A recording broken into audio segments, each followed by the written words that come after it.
Um, are we live? Yeah, we are. Um, hey everyone, welcome to my very first podcast or Q&A or something in those among those lines. My name is Steiner or Steiner, as most of you know me. And this is a Q&A, which I thought it would be fun to do because no one else was doing it currently as of now. So I thought, why not? And it would be fun to share my opinion about certain subjects. So yeah, I've got a few questions which I got from several people. I asked in the European iOS neutral chat if someone had any questions for me to answer in this podcast. So, and I've got a couple of them. So let's start by the question of Capitaro, which is why do you do this podcast?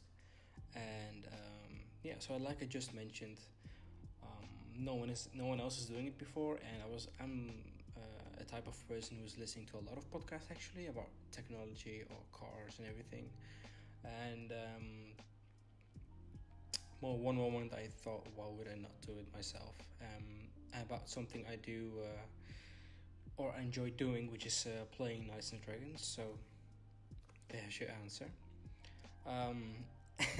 And another question by Sansuman, which is Steiner really as retarded as everyone thinks? I'm not sure if I'm a retard. I hope not, at least. But everyone has their own opinion, which I respect to the fullest. So if you think I'm a retard, that's fine. I don't care. But if you think I'm not a retard, I don't care either. So that's your answer right there, Stencil Man. And then a question by Lisa. Who is more retarded, Keo or Crixus? I don't think any of them are retarded because they're two nice individuals who love to play Knights and Dragons. And I don't know much about them. I've spoken to both of them every once in a while, but that's about it. So I can't really judge my opinion because I don't know them that well. And then a question by MT Thor. Is Kairos really Hitler or maybe Hitler's son? I think you should ask Karim that himself. He will go in full denial. He will fully deny everything, I guess. But we can never be sure whether he is or he is not Hitler's son.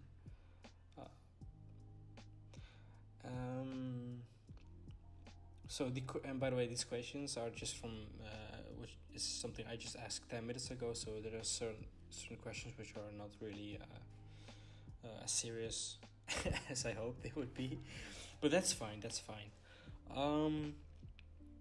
Then a question by Gas: How much of Crazer's cock could you fit in your mouth before you felt uncomfortable? What the fuck?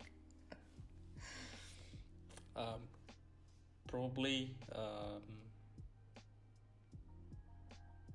Wait. Why am I even thinking about it? I don't even take anyone's cock in my mouth.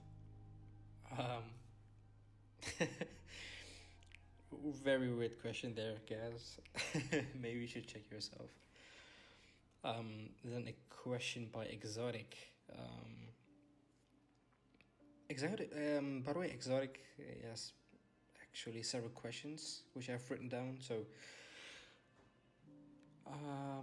why does Ollie scam? That's a tough one. I don't think he is a scammer, to be fair. Because there's no genuine proof of anything of that. So I think because he can, to give you an answer you're looking for. But no, seriously, I don't think he only scams. I don't think he is a scammer. He's a nice individual as well, as far as it goes. But I think all of us has an opinion about Oli, so I would say he's a nice guy. Then another question by Exotic, which is, who are the top 10 players? Is it the one? I think he means only about the EU server. As I don't really know global, and I haven't been global for years, so I wouldn't really know. But regarding the EU server, from the iOS, I think it would be. It's actually pretty tough. Because there's a lot of factors that play with the role of who the best is or who the top 10 player is. Because there are certain things people value more than others. For example, I value the amount of gems someone spends, but someone else can value about their contribution towards their family or alliance. So it's a difficult question to answer, but if you would go by my opinion, I think it would be Banana. And by the way, I think I'm going to miss a lot of players in this because this is just out of the top of my head. I think the number 1 is Banana. Secondly would be Rico. Skiag as third.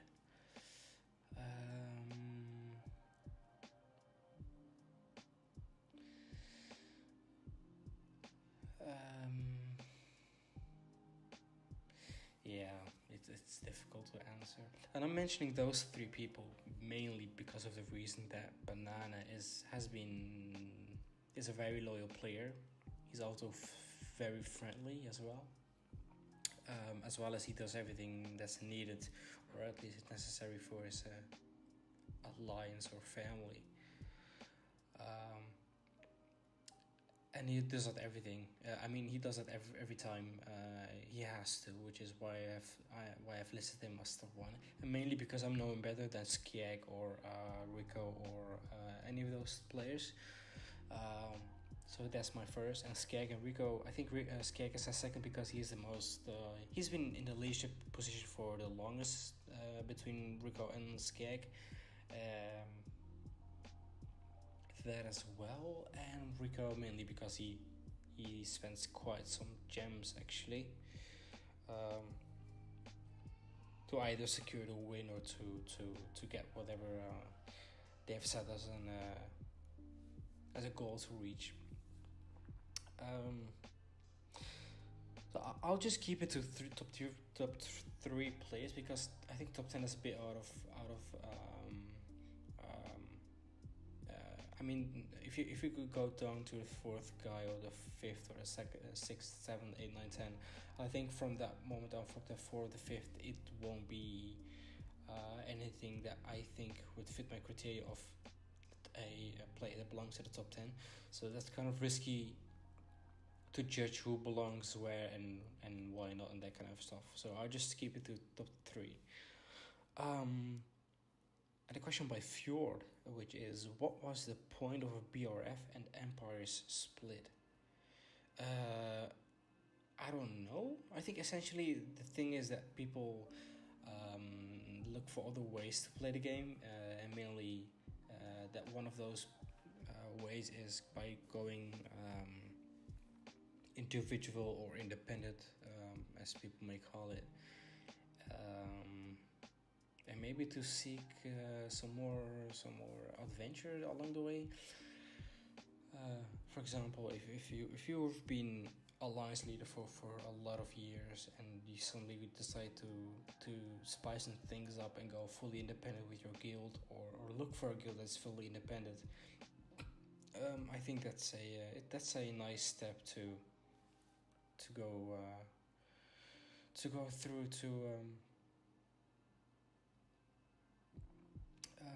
was it called? To experience new stuff. Yeah, that's what it was called. New experience. So I think that's been the BRF and Empire split. And I don't know much about it either